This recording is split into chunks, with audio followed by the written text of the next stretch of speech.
అలనాటి రామచంద్రుడు movie open చేయగానే హీరో యాజ్ ఏ సిద్ధుగానైతే ఉంటాడు. హీరో హీరోయిన్ పుట్టినప్పటి స్టోరీ అయితే ఉంటుంది. స్టోరీ అయితే స్టార్ట్ అవుతుంది. హీరో అయితే ఎంట్రీ అవుతాడు.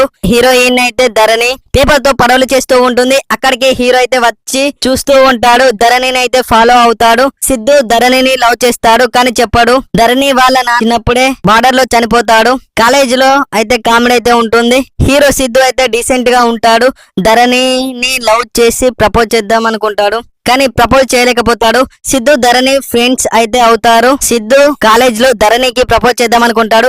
అప్పుడే ధరణి దగ్గరికి వేరే వాడు వచ్చి తీసుకెళ్తాడు. ఎందుకంటే ధరణికి బాయ్ ఫ్రెండ్ ఉన్నాడు, వాడిని లవ్ చేస్తుంది అని చెబుతాడు. సిద్ధు ఏడుస్తూ వెళ్లిపోతాడు. అప్పుడు ధరణి విక్రమ్ లవ్ స్టోరీ అయితే ఉంటుంది. మనాలి టూర్ కి అయితే వెళ్దాం అనుకుంటారు కానీ విక్రమ్ పబ్ లో వేరే అమ్మాయితో దొరుకుతాడు. అప్పుడు ధరణికి బ్రేకప్ అయితే అవుతుంది.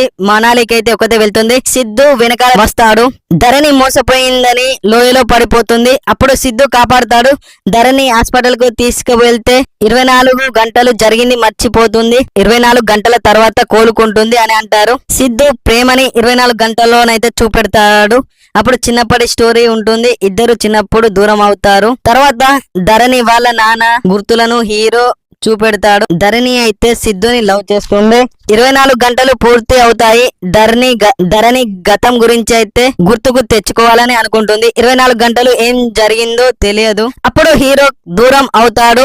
ఎందుకు దూరం అవుతాడు అనేది స్టోరీ. వాళ్ళు కలిసారా లేదా అనేది మూవీలో చూడండి. ఈ మూవీ ప్యూర్ లవ్ స్టోరీ ఉంటుంది. మూవీ సాంగ్స్, డైలాగ్, ఎమోషన్ చాలా బాగున్నాయి. ఫ్యామిలీతో చూడొచ్చు. అడల్ట్ కంటెంట్ ఏమీ లేదు. ఈ మూవీకి 5 కి 3 రేటింగ్ ఇస్తున్నా. ఈ మూవీ ఓటీటీలో 2 గంటల 33 నిమిషాలతో రన్ టైమ్ లో ఉంది. ఇలాంటి రివ్యూల కోసం మన ఛానల్ అయితే సబ్స్క్రైబ్ చేయండి.